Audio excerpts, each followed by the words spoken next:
Bueno, empezamos hoy con el último bloque de la asignatura, que es inmunología. Bueno, ya lo he dicho en los vídeos anteriores, la parte, tanto esta parte, inmunología, como la parte anterior de microorganismos, son bastante fáciles en comparación con lo que es la asignatura de biología de segundo de bachiller y son partes que son muy preguntadas.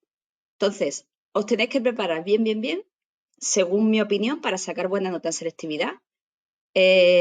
Microorganismos, inmunología, la parte de las leyes de Mendel, los ejercicios ESO y todo eso, que eso también es fácil.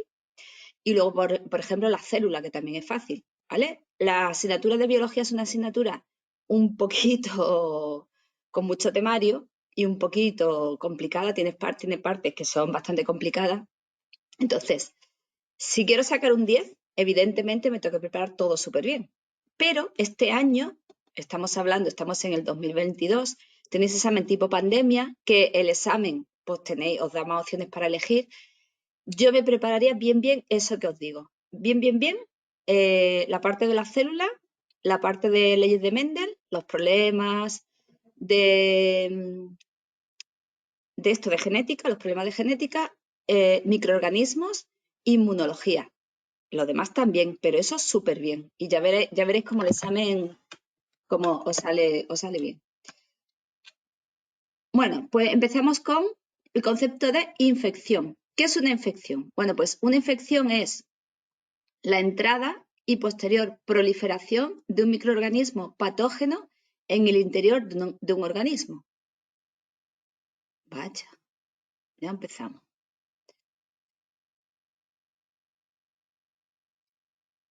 Entrada y posterior proliferación de un microorganismo patógeno en el interior de un organismo. Como consecuencia, se produce un estado de anormalidad que se denomina enfermedad infecciosa. Bueno, esto ya lo vimos en el tema anterior de microorganismos, cuando vimos las bacterias y los virus. Siempre una persona que tiene una infección tiene una enfermedad, no siempre. Hay veces que tú tienes el microorganismo dentro, pero no demuestras enfermedad. Eso lo hemos visto últimamente con el coronavirus, que eran los asintomáticos, ¿vale? Tenían el coronavirus dentro, sí que tenían un microorganismo en el interior de su organismo, tenían una infección, pero no demostraban enfermedad, ¿vale? Lo digo porque es una pregunta que muy preguntada en selectividad. O sea, que no siempre que tenemos infección hay una enfermedad como respuesta. Muchas veces sí, pero no siempre. Hay personas con infección asintomáticas. Cuando una enfermedad infecciosa se transmite fácilmente de un individuo a otro, se denomina enfermedad contagiosa. La mayoría de las enfermedades infecciosas son a la vez contagiosas, pero existen otras que no lo son, ¿vale? La mayoría sí se contagian, pero otras no. Vamos a ver ahora el concepto de inmunidad. ¿Qué es el concepto de inmunidad? Pues es un estado de resistencia que poseen los organismos frente a determinadas acciones de microorganismos patógenos o sustancias extrañas. ¿Vale? Entonces, la inmunidad... voy a cambiar esto. Perdón. Así mejor, lo he puesto en PowerPoint porque de la otra forma no hay manera. Entonces, ¿qué es la inmunidad? Pues es un estado de resistencia que poseen los organismos frente a determinadas acciones de microorganismos patógenos o sustancias extrañas. Frente a la penetración de organismos patógenos, todos los seres vivos poseen unos mecanismos de defensa, ¿vale? Entonces, para evitar que un organismo patógeno entre dentro de nuestro propio cuerpo, de nuestro organismo, hay una serie de mecanismos de defensa. Hay mecanismos inespecíficos y mecanismos específicos. Venga, pues vamos a ver cuáles son esos mecanismos. Los mecanismos inespecíficos es que cuando se produce la invasión se activa el sistema inmunitario. Sin embargo, antes de que se pongan en marcha estos mecanismos defensivos, los seres vivos cuentan con las denominadas defensas externas o barreras pasivas, ¿vale? Entonces, cuando entra un microorganismo patógeno dentro de nuestro cuerpo, se activa el sistema inmunitario. Pero antes de que eso ocurra, antes de que entre, el cuerpo tiene otras formas de defensa, que son defensas externas o barreras pasivas. Defensas externas, ¿qué son? Pues son barreras que actúan de forma pasiva oponiéndose a la penetración de los microorganismos. Existen 4 tipos de barreras, que son físicas, mecánicas, químicas y microbiológicas. Pueden actuar individualmente o en conjunto. A ver, repetimos. Las defensas externas, ahí son barreras que no son específicas y actúan de forma pasiva, que son físicas, mecánicas, químicas y microbiológicas. ¿Cuáles son las físicas? Pues las físicas están constituidas por la piel y las mucosas. Cuando la piel se rompe, cuando se producen, por ejemplo, heridas o ulceraciones, en ese momento los microorganismos pueden aprovechar para penetrar en el interior del ser vivo. La piel de los mamíferos es una barrera infranqueable gracias al grosor, el proceso de queratinización y a la desquemación de las capas externas. ¿Vale? Entonces, una barrera física es la piel, también las mucosas. Por ejemplo, cuando la piel se rompe, se hace una herida, pues entonces por ahí pueden entrar microorganismos. Es una barrera infranqueable que gracias a su grosor en los mamíferos y al proceso de queratinización y de descamación de las capas externas, pues es una barrera física. Barreras mecánicas. La barrera mecánica consiste en sistemas de expulsión de los microorganismos y otras partículas extrañas que puedan, o sea, es una forma de evitar que entren los microorganismos o partículas extrañas. Por ejemplo, los cilios que tapizan las vías respiratorias, su movimiento lo que hace es eliminar los microorganismos y otros elementos extraños. Y también el flujo de la orina, desde la vejiga urinaria hacia el exterior, y el movimiento intestinal favorece asimismo el arrastre y la eliminación de microorganismos. Entonces, mecánicas son acciones de movimiento que evitan que los microorganismos entren, los expulsen. Entonces, por ejemplo, los cilios de la vía respiratoria es una forma, y también el flujo de la orina, el movimiento de la orina hacia afuera favorece la eliminación de los microorganismos y también el movimiento intestinal, ¿vale? Aquí estaría metido los dos movimientos, de la vejiga urinaria y el movimiento intestinal. Favorece pues la eliminación de los microorganismos. Otra defensa sería la química. Algunas sustancias y secreciones actúan de barrera protectora. Por ejemplo, la lisocima, los ácidos grasos y el ácido láctico y el jugo gástrico. Lisocimas son enzimas que están en la saliva, lágrimas y mucosidad nasal. ¿Qué es lo que hacen esas enzimas? Pues lo que hacen es que rompe la pared bacteriana. De esta manera, las aberturas nasales, boca, ojos y orificios nasales están recubiertas por mucosa, carecen de queratina, pues quedan protegidas gracias a estas lisocimas. ¿Vale? ¿Qué son las lisocimas? Pues son unas enzimas que están presentes en saliva, lágrima y mucosidad nasal. Entonces lo que hace es que cuando entra una bacteria, rompe la pared bacteriana y es su forma de protegernos. Otras sustancias químicas que nos protegen son los ácidos grasos y ácidos lácticos. Estos, los ácidos grasos y ácidos lácticos, están segregados por las glándulas sebáceas de la piel, que al producir un descenso del pH impiden el crecimiento de muchos organismos.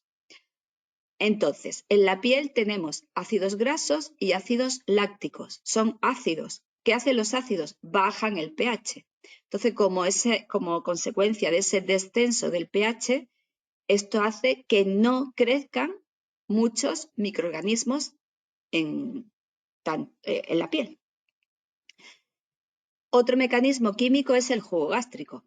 Gracias al ácido clorhídrico que se produce dentro del estómago, pues protege al estómago de los microorganismos que pudieran encontrarse en los alimentos. Este es fácil de entender, los otros también. Entonces, repetimos, las lisocimas están en salivas, lágrimas y mucosidad nasal. Entonces protege pues a los ojos, a las fosas nasales, en la boca, nos protege de que por esos sitios no entren microorganismos. Luego tenemos también ácido graso y ácido láctico, ácidos que lo que hacen es que baja el pH, entonces impide que entren microorganismos por la piel, o crecimiento, no que entre, sino que crezcan muchos microorganismos en la piel, y también los jugos gástricos del estómago, el ácido clorhídrico, que es un ácido muy potente, pues impide que los microorganismos que pueda estar en la comida, pues que nos afecten. Otras formas de defensa son las microbiológicas. Tanto en la superficie externa del organismo como en el aparato digestivo y respiratorio existe lo que se llama flora bacteriana, ¿vale? En nuestra piel, en el tubo digestivo, en el tubo respiratorio está la flora bacteriana, que eso lo habéis escuchado muchas veces. Esa flora bacteriana lo que hace es competir con los microorganismos patógenos que entran, y entonces pues también es una forma de defensa, es una barrera.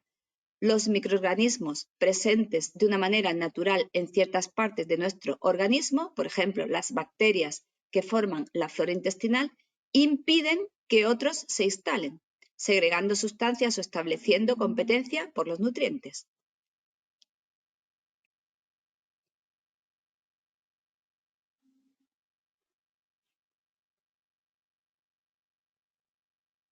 Bueno, aquí tenéis este dibujito, que es como un resumen de lo que hemos visto.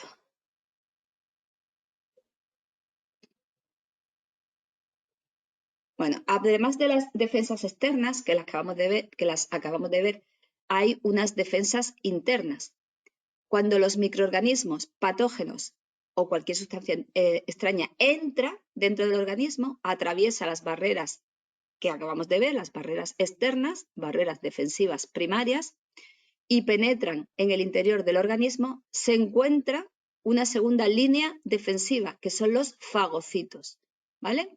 Tenemos una barrera externa, pero aún así hay microorganismos que entran dentro del organismo. Entonces, cuando entran hay una primera barrera defensiva, que son los fagocitos. Los fagocitos son unas células con capacidad fagocitaria, o sea, capacidad de comerse lo que sea. Fagocitos tienen capacidad fagocitaria. Pueden destruir microorganismos y células envejecidas, englobándolas con sus pseudópodos para luego digerirlas en el citoplasma, que tiene abundantes lisosomas. A ver, voy a ver. Espera, un momentillo. Bueno, he buscado esta imagen. Esto es un fagocito y ves, aquí hay una bacteria. Entonces el fagocito tiene estos pseudópodos de aquí. Entonces lo que hace es, se come, esto rodea a la bacteria y se come a la bacteria. Y como en el interior del fagocito hay un montón de lisosomas con muchas enzimas, pues se carga la bacteria. Sería una primera barra de, o sea, una primera barrera contra los microorganismos que entran. Primera barrera de defensa. Existen dos tipos diferentes de fagocitos o células fagocitarias. Los leucocitos neutrófilos, los neutrófilos, que son un tipo de leucocitos, que también se les llaman micrófagos, son los más abundantes. Acuden al lugar de la infección atravesando la pared de los capilares sanguíneos, diapédesis. Estos son los más abundantes, los micrófagos, que son neutrófilos, los neutrófilos es un tipo de leucocitos, y son los más abundantes, hemos dicho. Acuden al lugar de la infección atravesando la pared de los capilares sanguíneos. Los leucocitos son los glóbulos blancos. Entonces, de los glóbulos blancos hay un montón de tipos, pues unos son estos, los neutrófilos, los leucocitos, ¿dónde están? Dentro de la sangre. Entonces, ¿qué es lo que tienen que hacer? Pues cuando hay una infección, tienen que atravesar la pared de los capilares sanguíneos, eso se llama diapédesis, y la atraviesan para llegar a los tejidos y fagocitar a los gérmenes patógenos. Y por otro lado tenemos los monocitos, que después de permanecer varios días en la sangre, migran a diferentes tejidos, del hígado, bazo, pulmones, médula ósea, y se transforman en células más grandes y con mayor capacidad fagocítica, los denominados macrófagos, que pueden desplazarse libremente o permanecer fijos. En este último caso se denominan histiocitos. Vale, vamos a repasar. Tenemos entonces los leucocitos neutrófilos, que son unos leucocitos, que también se llaman micrófagos, que son los más abundantes. ¿Y qué es lo que hacen? Estos están en la sangre, y entonces cuando hay una infección atraviesan los capilares sanguíneos, diapédesis, llegan a los tejidos y fagocitan a los gérmenes patógenos. Y también tenemos los monocitos, que permanecen varios días en la sangre. Una vez que están varios días en la sangre, migran a diferentes tejidos, por ejemplo, del hígado, bazo, pulmones, médula ósea, y ahí se transforman en células más grandes y que se le llaman macrófagos. ¿Vale? Macro, grande. Pues los monocitos se convierten en macrófagos. Tienen mayor capacidad fagocítica. Y los macrófagos, pueden desplazarse libremente por todo el organismo o también pueden permanecer fijos en un sitio. Si permanecen fijos en un sitio, en un tejido, se le llama histiocitos. Existen otros mecanismos o barreras internas específicas. Vamos a verlas. Las primeras serían las células asesinas naturales, que son natural killer. Son células linfoides que se parecen a los linfocitos y que provocan la muerte de los microorganismos. Células infectadas, células tumorales o células ajenas. No se sabe cómo las reconocen. Las destruyen uniéndose a ellas y fabricando perforina, una proteína que, como su nombre indica, crea agujeros, perforina, crea agujeros en la membrana de las células atacadas, matándolas. Son, pues, células citolíticas. Entonces, el primer tipo, otros mecanismos son las natural killer, las células asesinas, que son células linfoides, se parecen a los linfocitos y provocan la muerte de células. No se sabe cómo, o sea, provoca la muerte tanto de microorganismos, las células bueno, sí se sabe cómo, lo que no se sabe es cómo las reconocen. Produce la muerte de microorganismos, células infectadas, células tumorales, células ajenas, todo tipo de células extrañas que entran en nuestro organismo para atacarnos, pues son asesinadas por las células asesinas, por las natural killer. ¿Cómo las reconocen? No se sabe. ¿Qué es lo que hacen? Pues lo que hacen es que fabrican una sustancia que se llama perforina, que es una proteína que lo que hace es que crea agujeros en las membranas de las células y entonces pues se las carga. Son células citolíticas. Otra forma de barrera interna es el interferón. Son moléculas de naturaleza proteica segregadas por las células infectadas por virus, que captadas por las células adyacentes las estimulan a sintetizar enzimas antivirales, evitando la proliferación viral. ¿Qué es lo que hacen? Pues inhiben la replicación del genoma vírico, inhibiendo la síntesis de proteínas o activando a las células natural killer para destruir a las células infectadas. Vamos a repetirlo. El interferón es otra forma de barrera interna. ¿Qué es el interferón? Pues son unas proteínas, son unas moléculas de naturaleza proteica. ¿Quién segrega el interferón? Pues la segregan, el interferón es segregada por células que están infectadas por virus. Cuando las células adyacentes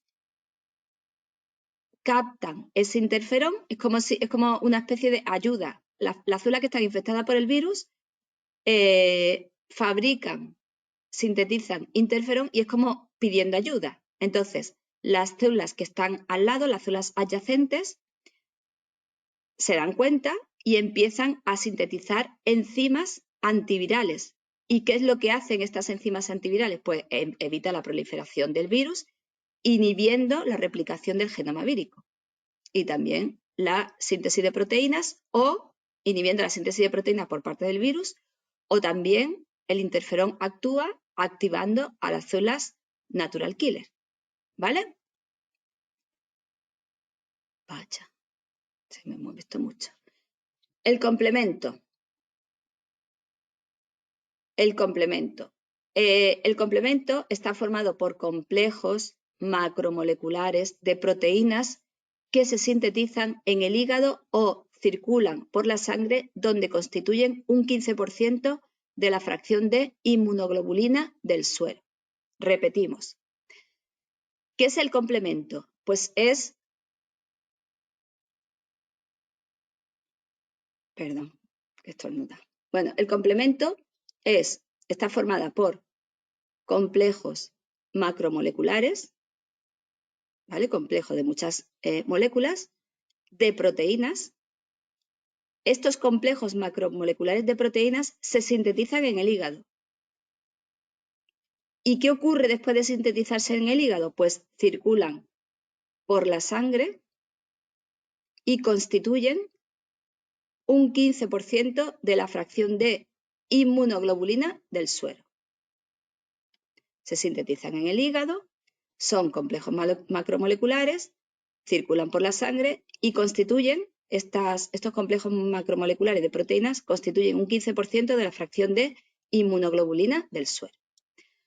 Consta de un conjunto de moléculas plasmáticas implicadas en una danza bioquímica coordinada. Vamos a leerlo y ahora lo explicamos. Cuya función es potenciar la respuesta inflamatoria. Potencian la respuesta inflamatoria. Facilitar la fagocitosis y dirigir la lisis de células, incluyendo la apoptosis, que era el suicidio celular. Cuando se activa alguno de sus componentes por diversas sustancias como polisacáridos o anticuerpos, se originan una serie de reacciones en cadena. El complemento es uno de los componentes fundamentales de la respuesta inmunitaria en la defensa ante un agente hostil. Venga, repetimos esto. ¿Qué es el complemento? Bueno, pues hemos visto que el complemento está formado, es una serie de complejos macromoleculares de proteínas que se sintetizan en el hígado, ¿vale? El complemento se sintetiza en el hígado, circula por la sangre y constituye un 15% de la fracción de inmunoglobulina del suero. Dice aquí, consta de un conjunto de moléculas plasmáticas implicadas en una danza bioquímica coordinada. ¿Esto qué quiere decir? Pues que se dan una serie de reacciones bioquímicas coordinadas entre sí, ¿vale? Aquí te lo explica de esa forma, que es como una danza bioquímica coordinada. O sea, un montón de reacciones bioquímicas que están coordinadas entre sí. ¿Y cuál es la función? Bueno, pues la función es potenciar la respuesta inflamatoria. El complemento lo que hace es potencia la respuesta inflamatoria. En primer lugar, facilita la fagocitosis y dirigir la lisis de células, incluyendo la apoptosis. La apoptosis es el suicidio celular. Cuando se activa alguno de sus componentes por diversas sustancias como polisacáridos o anticuerpos, pues se da lugar, se produce una serie de reacciones en cadena, ¿vale? El baile este bioquímico que dice, la danza bioquímica coordinada, pues eso es una serie de reacciones químicas en cadena. El complemento es uno de los componentes fundamentales de la respuesta inmunitaria en la defensa ante un agente hostil, ¿vale? Es muy importante. Es uno de los componentes fundamentales porque hace todo esto. Potencia la respuesta inflamatoria, facilita la fagocitosis y dirige la lisis de células, incluyendo la apoptosis, que es el suicidio celular, ¿vale? Yo creo que queda claro. Venga, vamos a terminar ya el vídeo este con la respuesta inflamatoria. La respuesta inflamatoria, cuando la piel se rompe, que se produce una herida, por ejemplo, los gérmenes llegan a las células internas del organismo, se produce la herida, entran los gérmenes y llegan a las células internas del organismo. Estas liberan una sustancia llamada mediadora de la inflamación y son responsables de la respuesta inflamatoria, que en líneas generales consiste. Entonces, ocurre igual más o menos como con el interferón que hemos visto antes. Si no, se produce una herida, entran gérmenes y cuando llegan a las células internas del organismo, estas liberan unas sustancias que se llaman mediadoras de la inflamación, que es como pidiendo ayuda. Y son responsables, estas sustancias son responsables de la respuesta inflamatoria, que en líneas generales consiste, primero, vasodilatación del capilar sanguíneo, con lo que llega más sangre y por lo tanto más fagocitos a la zona infectada para producir la fagocitosis de los gérmenes y un aumento de la permeabilidad de los capilares sanguíneos, lo que facilita la salida de plasma y leucocitos que se dirigen a la zona infectada. Entonces, ¿en qué consiste la respuesta inflamatoria? Bueno, pues consiste primero en la vasodilatación del capilar sanguíneo. El capilar sanguíneo, que es muy finito, pues se ensancha. Entonces, si se ensancha, llega más sangre a esa zona. Como llega más sangre, pues los fagocitos que están en la sangre llegan más fagocitos a la zona infectada y lo que favorece la fagocitosis de los gérmenes. Aparte de eso, aparte de que se ensanchan los capilares sanguíneos, hay un aumento de la permeabilidad. O sea, es más permeable los capilares sanguíneos, por lo que pasa más sangre. Entonces, eso facilita la salida de plasma y de leucocitos. En el plasma van los leucocitos, entonces facilita la salida de plasma y leucocitos que se dirigen a la zona infectada. Todo ello trae consigo un aumento de la temperatura en esa zona. Cuando hay una inflamación que ocurre, aumenta la temperatura. Enrojecimiento, tumefacción, hinchazón y dolor, provocada este último por la excitación de las terminaciones nerviosas, ¿vale? Todo esto se produce como consecuencia de la inflamación, como consecuencia de esto que hemos visto antes. Muchos fagocitos mueren reventados por la cantidad de gérmenes fagocitados, constituyendo lo que llamamos pus. Se hinchan de comer y comen tanto que se mueren, o sea, revientan de la pechada de comer que se han pegado de gérmenes fagocitados. Y eso es lo que llamamos pus. Si la infección es fuerte, se puede producir sustancias piretógenas,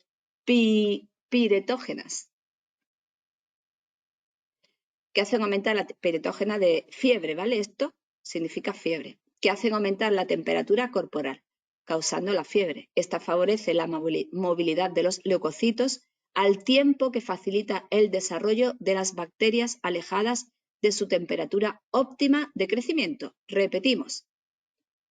Cuando la infección es fuerte, se puede producir sustancias piretógenas, que estas sustancias son las que producen la fiebre, ¿vale? Hacen que aumente la temperatura causando fiebre. Eso es si la infección es muy fuerte. La fiebre, que es el aumento de temperatura, favorece la movilidad de los leucocitos, al tiempo que dificulta el desarrollo de las bacterias alejadas de su temperatura óptima de crecimiento. La fiebre es el aumento de temperatura. Entonces, ¿qué es lo que hace la fiebre? Pues la fiebre, como aumenta nuestra temperatura, favorece la movilidad de los leucocitos. Y también, cuando aumenta la temperatura, esa temperatura alta no es buena para las bacterias. Las bacterias se desarrollan mejor en temperaturas más bajas. Entonces, la temperatura se aleja de la temperatura óptima de crecimiento de las bacterias. Entonces, pues eso ayuda a que las bacterias no se desarrollen. Bueno, aquí vemos, aquí abajo, hay una pregunta de selectividad para que veáis qué tipo de preguntas pueden hacer de este tema. De todas formas, bueno, todavía no lo he hecho, pero estoy haciendo las preguntas de razonamiento, que ya tenéis algunas de algunos temas, pues haré también de esto, haré de todos los temas.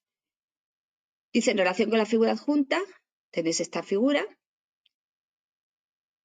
y tenéis estas preguntas. Vale, yo haría una cosa, le daría ahora mismo al pause, miraría la pregunta, intentaría pensar cuál es la respuesta y luego miraría la respuesta que está abajo, ¿vale? Venga, pues darle al pause, que sería lo bueno, mirar la pregunta, intentar responderla y luego reiniciarse el vídeo y ver la respuesta. Bueno, pues vemos esta imagen de aquí. Esta, ¿veis? Proteína de defensa, glóbulo blanco, vasodilatación.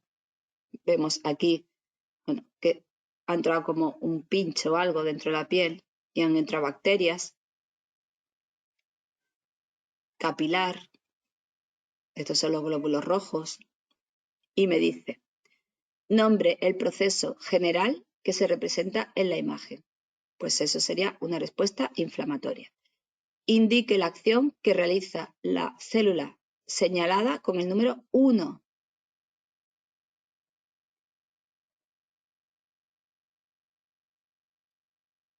Que sería esta de aquí.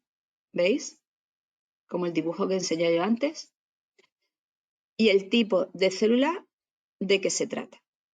Bueno, pues es lo que se está produciendo ahí es la fagocitosis. Lo tenéis aquí abajo. ¿Y quién la realiza? Los fagocitos, ¿vale? Que es lo que hemos visto antes. Puede ser el macrófago, que era cuando se hacía grande, o neutrófilo, que era el tipo, los más abundantes, que eran los leucocitos del tipo neutrófilo, ¿vale? Y los macrófagos son pues los que son más grandes. Y dice, cite 2 síntomas característicos de este proceso, pues lo acabamos de ver. Por ejemplo, enrojecimiento, la tumefacción, el dolor, aumento de temperatura.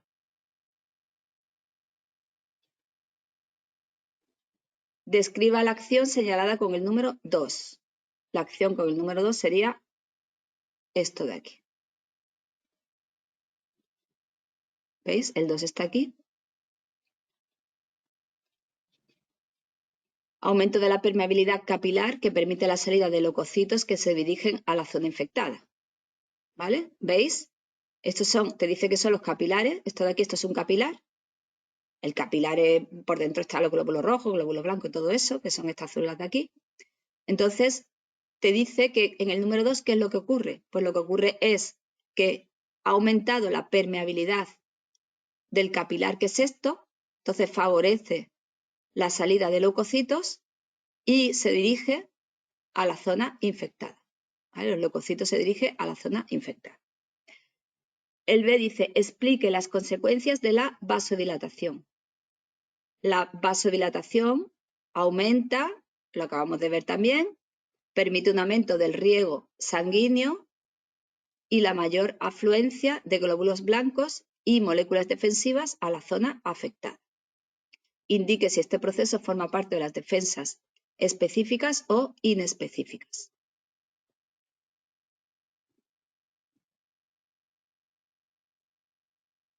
Se trata de una defensa inespecífica porque se puede provocar por cualquier antígeno o por un traumatismo. ¿Vale? Entonces, esto son defensas inespecíficas, porque no es específica, no es una defensa específica de, por ejemplo, cuando tú te pones una vacuna y esa vacuna es defensa específica para, por ejemplo, para el coronavirus, sino que en este caso es defensa inespecífica que se produce entre quien entre, la bacteria que entre, da igual, pues eso siempre se va a dar esta respuesta, por eso es inespecífica, porque es una respuesta general para cualquier tipo de bacteria o virus o lo que sea, lo que entre. ¿Vale? Bueno, pues este vídeo lo dejamos aquí y en el siguiente vídeo empezamos ya con los mecanismos específicos que serían, forman parte de la defensa interna.